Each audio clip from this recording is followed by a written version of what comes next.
नमस्कार, स्वागत है आप सभी का पावर ब्रेकफास्ट में। आपके साथ मैं हूं नेहा। आइए देख लेते हैं कि गुरुवार की सुबह अंतर्राष्ट्रीय बाजारों से हमारे मार्केट्स के लिए कैसे संकेत है। 19,500 के पार गिफ्ट निफ्टी हमने देखा है कुछ मजबूत हरे निशान के साथ शुरुआत की है। वहीं डाउ फ्यूचर्स पर नजर डालें, फ्लैट टू नेगेटिव 8 अंकों की हल्की सी गिरावट यहां पर नजर आ रही है। नास्डैक फ्यूचर्स वहीं दूसरी तरफ 22-23 अंक नीचे है। कुछ अच्छी शुरुआत जापानीज मार्केट निके में दिख रही है जो कि 282 अंक ऊपर है, और बाकी जितने मार्केट्स हैं यहां पर लाल से हरे निशान में तब्दील हो गए हैं। सपाट दायरे का ट्रेड यहां पर दिख रहा है। कच्चा तेल $80 के नीचे फिसलता दिखा है और सोने चांदी में भी प्रेशर बना है। हालांकि आज हम सुबह देख रहे हैं लोअर लेवल से आई है थोड़ी खरीद। तो इंटरनेशनल मार्केट में क्या कुछ हुआ है, कमोडिटी मार्केट में कौन से ट्रिगर्स हैं, पूरी डिटेल लेकर मेरे सहयोगी दीपांशु इस वक्त मेरे साथ स्टूडियो में जुड़ चुके हैं। दीप, मॉर्निंग, क्या कुछ हुआ है इक्विटी और कमोडिटी स्पेस में? अच्छे संकेत आ रहे हैं, कोई ऐसी परेशानी वाली बात नहीं है, स्टेबल संकेत है। कुछ भी ऐसा खराब नहीं हो रहा है बाजार में, कुछ भी ऐसा नेगेटिव नहीं है। इनफैक्ट बढ़िया बात है, कच्चा तेल लगातार आपको गिरावट का ट्रेंड दिखा रहा है, तो वहाँ से तो बाजार का मूड बढ़िया बना हुआ है। बट कोई और बड़े ट्रिगर्स निकल कर नहीं आ रहे हैं। और इस बीच हमने देखा कि कल का सेशन बहुत ही क्वाइट सेशन था जहाँ तक अमेरिकी बाजारों का सवाल है। कुछ ज़्यादा बड़ा एक्शन नहीं हुआ। आज सुबह एशिया में भी आपको ठीक ठाक मूड दिख रहा है। 19,500 पर गिफ्ट निफ्टी होल्ड कर रहा है। कल हमने देखा एक बार फिर से एक बहुत ही छोटे दायरे में, पिछले 3 दिनों से डाउ का दायरा थोड़ा छोटा हो गया है और उसके बीच में हल्की बढ़त या गिरावट के साथ ही ट्रेंड होता है। तो 7 दिन की तेजी पर आप एक तरह से कह सकते हैं डाउ की कल ब्रेक लगते हुए दिखा।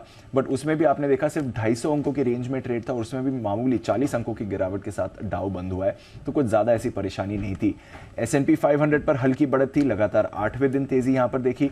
नैस्डैक पर कल हल्की बढ़त आपने होते देखी, लगातार 9वें दिन तेजी देखी। जो 2 साल का बेस्ट परफॉर्मेंस है S&P और नैस्डैक का, वो अभी भी बरकरार है। डाउ की 7 दिन की तेजी पर जरूर आपने एक बार के लिए तो ब्रेक लगते हुए देखा है। बट इसमें भी काफी सारे फैक्टर्स हैं जहां पर एक्शन आपको बनते हुए दिखा है। गिरती बॉन्ड यील्ड और अच्छे नतीजों दोनों की तरफ से बाजार को सहारा आते हुए दिख रहा है। इनफैक्ट जो 10 साल की बॉन्ड यील्ड है कल और फिसली है और अब 4.5% के नीचे आ गई है। यानी कि जितना भी रीसेंट रैली आई थी 10 साल की बॉन्ड यील्ड में, वो पूरी की पूरी अब आपके वापस आ चुकी है। 4.5%, 4.4% के आसपास से ये रैली शुरू हुई थी जो फिर 5% के ऊपर गई थी। अब हमने देखा है फेड पॉलिसी के बाद काफी बड़ा पुल बैक हुआ है और अब आपके लिए ये वापस 4.5% के नीचे आ गए। तो वहां से एक बढ़िया संकेत आ रहे हैं, बढ़िया सहारा आपको बाजार के लिए आते हुए दिख रहा है। इसके अलावा अगर आप देखें तो नवंबर में अब तक का जो यूएस का प्रदर्शन रहा है वो काफी दमदार रहा है।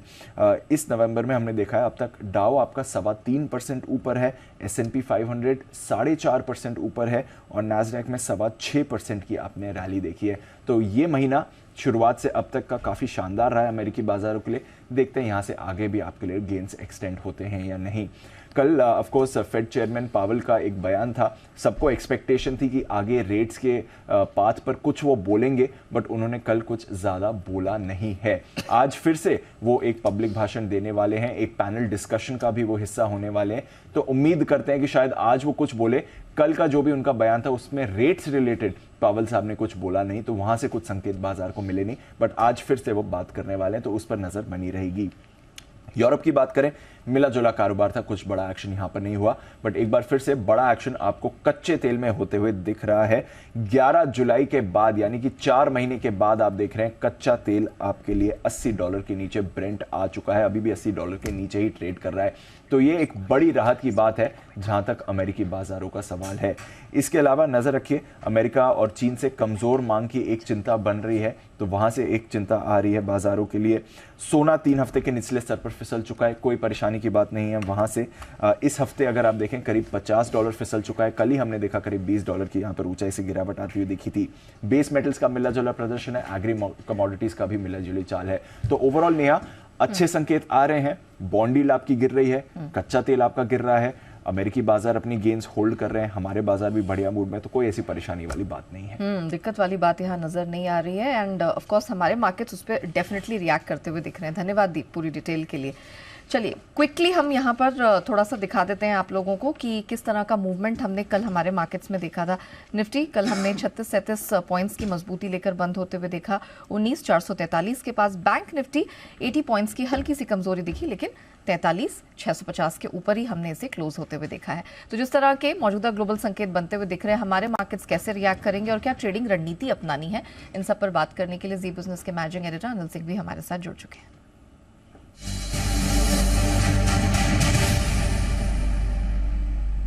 Sir morning.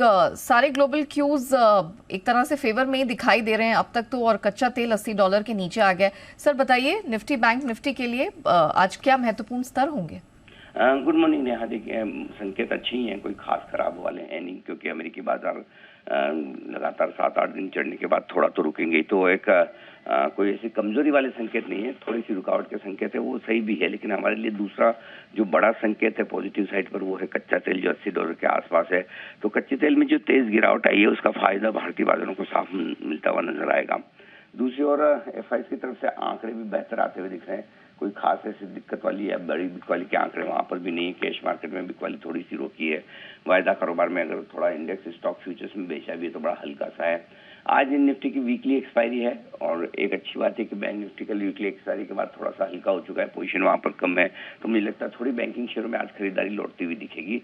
दूसरा, वीकली एक्सपायरी के दिन निफ्टी भी मजबूत ही रहना चाहिए, कोई ऐसी खास दिक्कत वाली बात है नहीं। सपोर्ट आपके लिए ऊपर की तरफ शिफ्ट होता दिख रहा है 19,325, 19,400। अब निफ्टी के लिए आज मजबूत सपोर्ट का काम करेगा, ये आसानी से टूटने वाला है नहीं। ऊपर की तरफ 19,485 से 19,575 की रेंज को टेस्ट करने की कोशिश निफ्टी की आपके लिए हो सकती है। बैंक निफ्टी का जहां तक सवाल है, 43,425, 43,550 ये इमीडिएटली आपके लिए अच्छे सपोर्ट के तौर पर काम करेगा। ऊपरी स्तरों पर 43,800 से 43,950 की रेंज से पहले है, यहाँ तक जाने की कोशिश होगी ही। उसके बाद देखते हैं 44,000 के पार निकल पाता है नहीं। पहली चीज तो ये कि व्यू डेफिनेटली पॉजिटिव साइड पर रखिए, बिल्कुल डरने घबराने की ऐसी कोई खास जरूरत है नहीं। बाजार दिन के दौरान जब भी पहला मौका देता है खरीदने का, वहाँ खरीदारी कीजिए। और दूसरी बात ये कि मिड कैप स्मॉल कैप शेयरों में लगातार 5 दिन से बहुत अच्छा माहौल है, आज भी रहेगा। ऐसे में कैश मार्केट के स्टॉक्स में तेजी करने की और बने रहने की पूरी राय है। तो ओवरऑल आज भी एक अच्छा ट्रेडिंग सेशन भारतीय बाजारों के लिए रहना चाहिए। धन्यवाद सर, हमारे दर्शकों को दिशा देने के लिए। एक अच्छे ट्रेडिंग सेशन की हो रही है तैयारी, लेकिन स्टॉक स्पेसिफिक एक्शन भरपूर रहने वाला है। नतीजे ढेरों आ रहे हैं, बहुत सारे आए भी हैं, और खबरों के दम पर भी एक्शन दिखेगा। पूरी डिटेल लेकर अरमान और नुपुर इस समय हमारे साथ स्टूडियो में जुड़ चुके हैं। नुपुर मॉर्निंग। अरमान, आपका भी स्वागत है। जरा पहले बताइए कि कल कौन कौन से नंबर्स निकल कर आए हैं, कैसे रहे हैं? जी गुड मॉर्निंग। कल कई सारे नतीजे आते हुए दिखे हैं। अगर सबसे पहले बात करें बाटा इंडिया की, यहाँ पर आपको मिक्स सेट ऑफ नतीजे दिख रहे हैं। आय पर मिस होता हुआ दिखा है, हालांकि मार्जिन्स में थोड़ा सा बीट आता हुआ दिखा है। आय लगभग 1% गिर कर आई है। मार्जिन्स की बात करें 19.4% से इम्प्रूव होकर 22.1% पर आते हुए दिखे हैं, जो हमारा अनुमान अगर आप बात करें 21% का था। पिडिलाइट इंडस्ट्रीज, यहाँ पर नतीजे मिक्स सेट ऑफ दिख रहे हैं। वॉल्यूम्स और ऑपरेशनली अगर आप देखें तो बेटर हैं, पर आय पर मिस है। और कंपनी जो है एक लेंडिंग बिजनेस में वहाँ पर भी एंटर करने का जो है प्लान बना रही है। आय लगभग 2% बढ़कर आई है। मार्जिन 16.6% से इम्प्रूव होकर 22.1% पर आते हुए दिखे। अनुमान भी बढ़ने का ही था, पर अनुमान 21% का था, तो उस हिसाब से यहाँ पर भी आपको अच्छा खासा मूवमेंट आता हुआ दिखा है। वॉल्यूम ग्रोथ 8% पर आती हुई दिखी है। अनुमान अगर आप देखें 3 से 4% का था। लुपिन बहुत बढ़िया नतीजे दिख रहे हैं। आय 22% बढ़कर आई है। ग्रॉस मार्जिन 59% से इम्प्रूव होकर 66% पर आता हुआ दिखा है। कामकाजी मुनाफा बढ़ने का ही अनुमान था, 791 करोड़ का अनुमान था, लगभग 920 करोड़ 919 करोड़ आता हुआ दिखा है। लगभग 102% के आसपास की आपको बढ़त दिख रही है। और मुनाफा 130 करोड़ से बढ़कर 490 करोड़ होता हुआ दिखा है। टाटा पावर, यहाँ पर अगर आप देखें तो जो अनुमान था उससे बेहतर नतीजे आते हुए दिखे हैं। हालांकि जो मुनाफा है वो थोड़ा बिलो एस्टीमेट है। आय की बात करें 12% के आसपास की ग्रोथ है। मार्जिन्स 12.5% से इम्प्रूव के 19.6% पर आते हुए दिखे। अनुमान 15% का था, तो उस हिसाब से मार्जिन्स में अच्छी खासी बढ़त आपको आती हुई दिखी है। BHEL, यहाँ पर अगर आप देखें कंपनी को जो अगर आप देखें आय वहाँ पर 1.5% के आसपास की गिरावट है। और कामकाजी घाटा जो है वो बढ़कर आता हुआ दिखा है। 243.5 करोड़ का जो घाटा था पिछली बार, इस बार 390 करोड़ के आसपास आता हुआ दिखा है। हालांकि अनुमान अगर आप देखें तो लगभग 30 करोड़ के आसपास का ही था। MCX, यहाँ पर अगर आप देखें तो अनुमान से थोड़े कमज़ोर नतीजे दिख रहे हैं। आय की बात करें लगभग 29.6% बढ़कर आई है। कंपनी को घाटा आता हुआ दिखा है। कंपनी को जो पहले मुनाफा था 63.3 करोड़ का, इस बार घाटा आता हुआ दिखा है। लगभग 19 करोड़ का कंपनी को घाटा आता हुआ दिखा है। GNFC, कमज़ोर नतीजे दिख रहे हैं। आय लगभग 19.6% गिरकर आती हुई दिखी है। मार्जिन्स अच्छे खासे गिरकर आए हैं, 11.9% से गिरकर 8.1% पर आते हुए दिखे हैं। पावर फाइनेंस कॉर्पोरेशन, यहाँ पर अगर आप बात करें मिक्स सेट ऑफ नतीजे दिख रहे हैं। NII लगभग 3.1% गिरकर आई है। मुनाफा 28% बढ़कर आता हुआ दिखा है। और निम्स की बात करें तो निम्स भी 1H FY24 में लगभग 3.37% पर रहे हैं। पीआई इंडस्ट्रीज यहाँ पर अनुमान से बेहतर नतीजे हैं, आय लगभग 19.6% बढ़कर आई है। मार्जिन्स अगर आप देखें 24.4% से इंप्रूव होके 26.1% पर आते हुए दिखे हैं, जो कि अनुमान अगर आप देखें 24.6% का था। और अंत में यूनाइटेड स्पिरिट्स की बात करें तो अनुमान से बेहतर नतीजे हैं, आय गिर कर आई है 1.3% पर अनुमान से बेहतर आती हुई दिखी है। और मार्जिन 15.2% से गिरकर अनुमान था कि 14.8% पर आएंगे, पर बढ़कर आते हुए दिखे हैं 16.4% पर। तो कुछ इंटरेस्टिंग सेट ऑफ नंबर्स आते हुए दिखे हैं, कुछ अच्छे कुछ कमज़ोर, and mix set of numbers की भी पूरी लिस्ट है। तो मार्केट आज इन पर रिएक्ट करता हुआ दिखेगा जब खुलेगा। लेकिन चलिए नुपुर, अब आपकी बारी आती है। हेल्थ केयर फार्मा स्पेस के दो बड़े नाम निकल कर आ रहे हैं, एक तो अपोलो हॉस्पिटल और अरबिंदो फार्मा। क्या एक्सपेक्टेड है? बिल्कुल, और अपोलो हॉस्पिटल के साथ शुरुआत करते हैं। यहाँ पे ऑपरेशनली नंबर्स कमज़ोर रह सकते हैं, लेकिन अरबिंदो फार्मा नतीजे काफ़ी स्ट्रॉन्ग आने की उम्मीद है। अपोलो हॉस्पिटल में देखें तो आपको जो आए हैं वो करीबन 11% से इस क्वार्टर में बढ़कर आ सकते हैं। कामकाजी लेवल पे देखेंगे तो 2% की ग्रोथ ही लेके चल रहे हैं।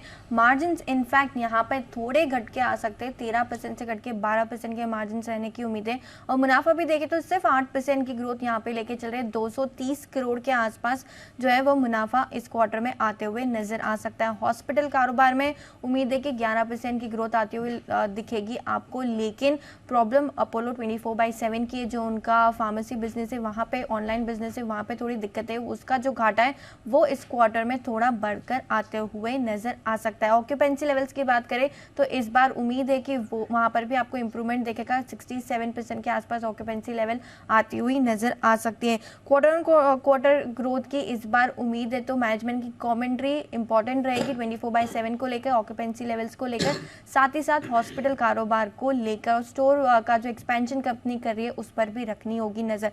ऑपरेशनली कमजोर रह सकते हैं क्योंकि 24/7 जो है अपोलो, वहां पे आपको घाटा बढ़कर आते हुए नजर आ सकता है। और अरबिंदो फार्मा की बात करें तो यहाँ पे नतीजे काफी स्ट्रॉन्ग रहने की उम्मीद है। कंपनी की आय देखें तो 21% की मजबूत ग्रोथ यहाँ पे आती हुई नजर आ सकती है। कामकाजी लेवल पे देखेंगे तो 53% की ग्रोथ लेके चल रहे हैं। 1200 करोड़ से ज्यादा का मुनाफा इस क्वार्टर में आते हुए नजर आ सकता है। मार्जिन एक्सपेंशन की उम्मीद है, 17% के मार्जिन देखने को मिल सकते हैं। और बाजार अनुमान लगा रहा है, अगर हायर एंड पे देखें तो 19% के भी मार्जिन आने की उम्मीद है यहाँ पर। और मुनाफा देखें तो 60% से ज्यादा की ग्रोथ आपको आती हुई दिखेगी। लो बेस है लेकिन अच्छे नतीजों की उम्मीद है और अरबिंदो फार्मा से। यूएस की सेल्स देखें तो 4% की ग्रोथ यहाँ पर आती हुई नजर आ सकती है, $40 करोड़ के आसपास रह सकते हैं। यूरोप में 33% की मजबूत ग्रोथ की उम्मीद है। लुपिन के नतीजे अच्छा है तो उम्मीदें यहाँ पर बढ़ती हुई दिख रही है और अरबिंदो से, क्योंकि यूएस में एक प्राइसिंग के जो प्रॉब्लम्स थे वो अब कम होते हुए दिख रहे हैं, जिससे मार्जिन में भी आपको एक्सपेंशन दिखेगा। आने वाले क्वार्टर्स में यूएस से जुड़े प्राइसिंग कंसर्न्स और मांग पर मैनेजमेंट की कॉमेंट्री बहुत इंपॉर्टेंट रहने वाली है। और अपोलो हॉस्पिटल ऑपरेशनली थोड़ा वीक और अरबिंदो फार्मा सुपर स्ट्रॉन्ग की उम्मीद है। Aurobindo pharma super strong numbers आते हुए दिखाई दे रहे हैं। ऑफ कोर्स अपोलो हॉस्पिटल पे तो नजर रहेगी। धन्यवाद नुपुर, वो पूरी रिव्यू दर्शकों के सामने रखने के लिए। अरमान, चलिए बैक टू यू। और कौन कौन से नंबर्स आने वाले हैं, खबरों के दम पर कहाँ कहाँ एक्शन रहेगा? बिल्कुल, आज भी कई सारे नतीजे हैं, जिसमें आप निफ्टी की अगर आप बात करें तो अपोलो हॉस्पिटल, अडानी पोर्ट्स के नतीजे आते हुए दिखेंगे। F&O में कई सारी कंपनियां हैं जिनके आपको नतीजे आते हुए दिखेंगे। ABB India, Ashok Leyland granules, Ramco cement, Muthoot finance, Piramal enterprises और कई सारी कंपनियां जिनके आपको नतीजे आते हुए दिखेंगे। बजाज फाइनेंस बोर्ड बैठक में QIP के इशू प्राइस पर विचार किया जाएगा। SBFC फाइनेंस यहाँ पर 50% का एंकर लॉक इन वो खत्म होगा। एक्स डेट है GCPL में, जहाँ पर इंटरम डिविडेंड है 5 का, और HP एडेसिव में जहाँ पर स्टॉक स्प्लिट हुआ था ₹10 से ₹2 का। IPO अपडेट्स में आस्कोटो IPO जिनका आज बंद होगा। ओवरऑल सब्सक्रिप्शन अगर आप देखें अभी तक लगभग 1.4 टाइम्स बढ़ता हुआ दिखा है। रिटेल का हिस्सा 1.7 टाइम्स। NI की बात करें तो 2.3 टाइम्स बढ़ता हुआ दिखा है। प्रोटियन ईगवटेक फाइनल सब्सक्रिप्शन अपडेट्स आ चुके हैं। ओवरऑल सब्सक्रिप्शन लगभग 24 गुना बढ़ता हुआ दिखा है। रिटेल का हिस्सा 9 गुना के आसपास। QIB का हिस्सा 47 टाइम्स के आसपास बढ़ता हुआ दिखा है। मंथली बिजनेस अपडेट्स में गति लिमिटेड, यहाँ पर आपको ध्यान रखना है क्योंकि अक्टूबर महीने का जो ऑपरेशनल अपडेट्स में वॉल्यूम्स ग्रोथ लगभग 22% के आसपास आती हुई दिखी है YOY, और मंथ ऑन मंथ देखें अगर आप तो 3% के आसपास आती हुई दिखी है। IRB इंफ्रा, यहाँ पर जो अक्टूबर में टोल कलेक्शन है वो 30% बढ़कर आया है। खबरों के हिसाब से बायोकॉन और एरिस लाइफ साइंस, यहाँ पर आपको ध्यान रखना है क्योंकि बायोकॉन की सब्सिडरी बायोकॉन बायोलॉजिक्स और एरिस लाइफ के बीच जो है करार होता हुआ दिखा है। ये भारत में अपने डर्मेटोलॉजी और नेफ्रोलॉजी के ब्रांडेड फॉर्मुलेशन कारोबार को एरिस लाइफ को बेचेंगे और विनिवेश का ट्रांजैक्शन वैल्यू जो है वो लगभग 365 करोड़ के आसपास का है। टीटागढ़ रेल सिस्टम यहाँ पर बोर्ड बैठक में फंड जुटाने को मंजूरी मिलती हुई दिखी है। कंपनी ने QIP के जरिए लगभग 700 करोड़ तक फंड जो है जुटाएगी। और अंत में रामकृष्ण फोर्जिंग जहाँ पर QIP लॉन्च होता हुआ दिखा है। फ्लोर प्राइस 644.5 के आसपास प्रति शेयर का रखा गया है, जो कि मौजूदा भाव अगर आप देखें तो 6.7% डिस्काउंट पर है। QIP के जरिए कंपनी लगभग 1000 करोड़ जुटाएगी और 13 नवंबर को कमेटी की बैठक जो है जिसमें इश्यू प्राइस पे फैसला लिया जाएगा। चलिए, तो ढेरों नंबर्स तो आने वाले हैं ही, साथ ही खबरों के दम पर भी भरपूर एक्शन रहेगा, तो स्टॉक स्पेसिफिक एक्शन और उसके जरिए कमाई का बेहतरीन मौका मिलेगा। धन्यवाद अरमान पूरी डिटेल के लिए। आइए अब एक्सपर्ट्स की भी राय जान लेते हैं बाजारों पर, और मोतीलाल ओसवाल की शिवांगी सारदा हमारे साथ शो में शामिल हो चुके हैं। शिवांगी जी, मॉर्निंग, जरा बताइए आपकी नजर कहाँ रहने वाली है आज, कौन से स्टॉक से जिस पे सबसे ज्यादा भरोसा है? जी बिल्कुल, गुड मॉर्निंग नेहा जी। पहली नज़र जो है मेरी ऑटो स्टॉक में से है। TVS मोटर है ये स्टॉक।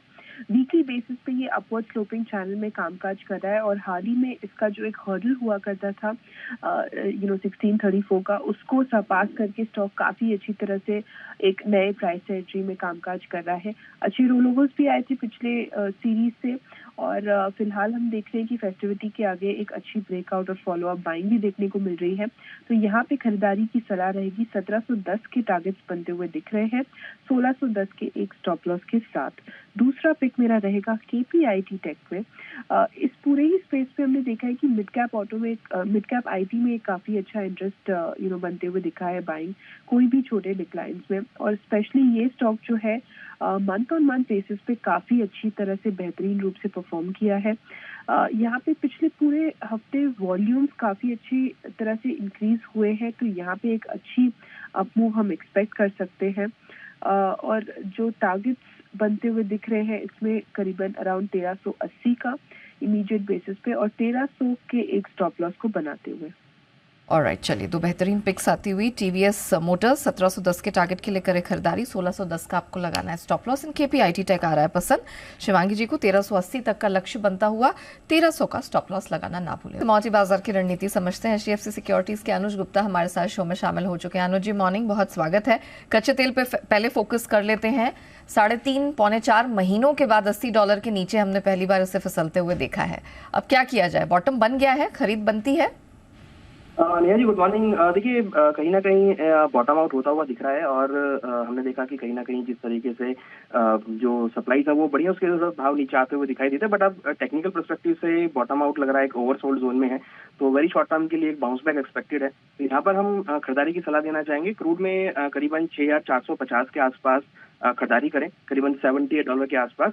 स्टॉप लॉस 6350 का लगाएं, टारगेट ऊपर 6600 तक आ सकता है। तो हमें लगता है कि वेरी शॉर्ट टर्म में $78 से लेकर $82 के बीच क्रूड मूव करता हुआ दिखाई देगा। बाय ऑन डिप्स की स्ट्रेटेजी यूज कर सकते हैं। ऑलराइट, मेटल्स में क्या रणनीति अपनाई जाए, क्योंकि क्लियरली हमने देखा बड़ा सा मिक्स बैग सिचुएशन दिख रही है। जिंक, लेड चढ़े हैं, मल्टी वीक हाइस पर है, लेकिन कॉपर में प्रेशर दिखा है, एल्यूमिनियम स्टेबल है। आपकी नजर कहाँ है? देखिए, मेटल्स में अभी भी हमें लगता है कि कॉपर थोड़ा सा पॉजिटिव वे में रहेगा, क्योंकि कहीं ना कहीं देखें तो लोअर लेवल पे रिकवरी देखने को मिल सकती है। तो यहाँ पर मैं अभी भी बाई कॉल देना चाहूंगा कॉपर में, करीबन 701 702 के आसपास खरीदारी करें। 694 का स्टॉप लॉस लगाए, टारगेट करीबन 712 तक हो सकता है। तो मुझे लगता है कि कॉपर के अंदर बाय ऑन डिप्स की स्ट्रेटेजी यूज कर सकते हैं। और सोने चांदी में क्या करना है? सोना इस हफ्ते ऑलमोस्ट $50 गवा चुका है। क्या आप खरीदारी बनेगी या अभी आपको लगता है थोड़ा और करेक्शन बाकी है?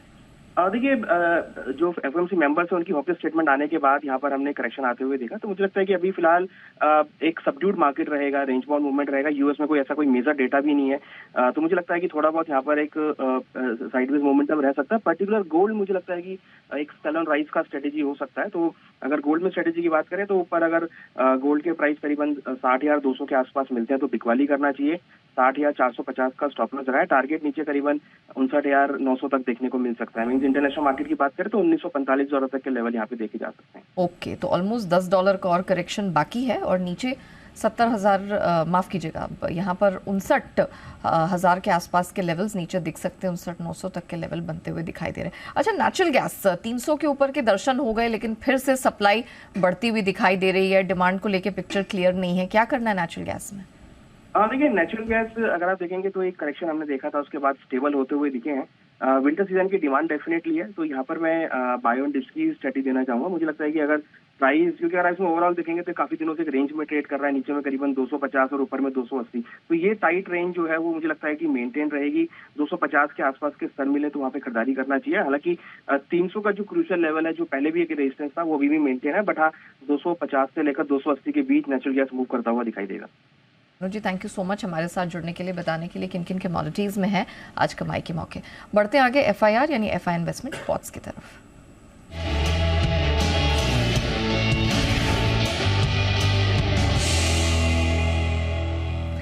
तो किन स्टॉक्स पे है विदेशी ब्रोकरेजेस की नजर? अरमान के पास है पूरी डिटेल्स। अरमान बताइए। जी बिल्कुल, कुछ रिपोर्ट्स आती हुई दिखी है, जिसमें सबसे पहले मॉर्गन स्टैनली की बात करें, MCX पर रिपोर्ट है, मेंटेन रख रहे हैं अंडरवेट को, टारगेट रख रहे हैं 1535 का, जो कि अगर मौजूदा भाव देखें उससे काफ़ी कंपैरेटिवली नीचे है।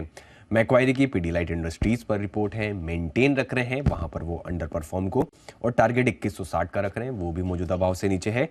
टाटा पावर पर अंत में 2 रिपोर्ट्स आती हुई दिखी हैं। CLA से मेंटेन रख रहे हैं सेल को, पर टारगेट जो है वो बढ़ा रहे हैं, 195 से बढ़ाकर 205 का कर रहे हैं, जो कि मौजूदा भाव अगर आप देखें 255 के आसपास का है। और मॉर्गन स्टैनली अंडरवेट रख रहे हैं, टारगेट रख रहे हैं 207 का। ऑलराइट अरमान, धन्यवाद पूरी डिटेल के लिए। और दिवाली नजदीक है, खुशियों वाली दिवाली में आज अनिल सिंघवी के साथ मोतीलाल ओसवाल, रामदेव अग्रवाल से मिलेंगे। आपको समृद्धि के मंत्र जुड़ना मत भूलिएगा आज सुबह 11 बजे सिर्फ जी बिजनेस पर। साथ पावर ब्रेकफास्ट को हम यहीं रैप अप करते हैं, लेकिन बने रहिएगा जी बिजनेस के साथ।